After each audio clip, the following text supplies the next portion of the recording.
Oh, Battlefield 4. What have you done to yourself? Battlefield used to be such a good series. And don't get me wrong, I absolutely adore Battlefield games. And I actually love Battlefield 4. And it's been almost a year since it was released on all platforms. So, what state is it in now, a year after release? Well, quite simply, it's finally playable. It works, and it's great. But the whole argument is, it's taken this long to get to this stage.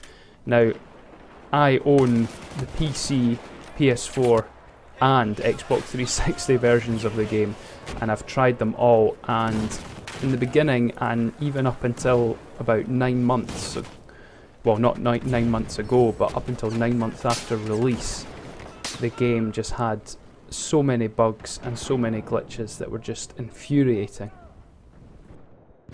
Not just infuriating, but downright game breaking.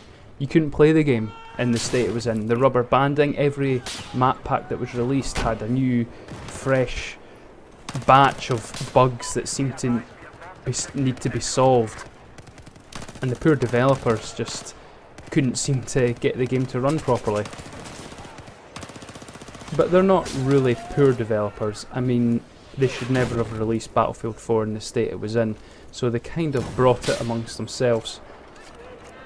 The PlayStation 4 version is my main version, I would say. It's the one I have premium for, it's the one that I invest my hundreds of hours in. And I've gone back to it recently, having got fed up of games like Destiny. And it really is brilliant now. It is, without a doubt, the best first-person shooting multiplayer experience on the new gen consoles at the moment. There's just so much variety in the gameplay, the infantry, the vehicle, the weapons, the level design is all very good and seem to have fixed problems with like network code and rubber banding and getting shot round corners, and that seems to happen a lot less now. So if it had just been released in this state like it should have been, then it would have been just the perfect multiplayer shooting game. But so many people have been put off it now, and fairly so. As much as I love Battlefield games, I will not be buying Battlefield Hardline on release, and that is because Battlefield 4 was so bad on release. Every other Battlefield, from Bad Company 2, Bad Company 3, Battlefield 3 and Battlefield 4 I bought on release, got premium for 4 and 3, and just couldn't wait to play them. And as far as I remember anyway, 3 worked, not faultlessly maybe, but pretty much from the beginning, and Bad Company 2, as far as I can remember, has always worked. So why was Battlefield 4 so poor on release? And in my opinion, I think it's because it was just released too early, and part of that was probably because EA wanted to push it out as the new consoles were coming out, and it just wasn't ready. It needed at least another 6 months, if not 1 year, before it was released. And I think they wanted to make it an annual thing like Call of Duty to take some of that market away, and it was just the wrong decision to make. And EA and DICE really have harmed their fan base.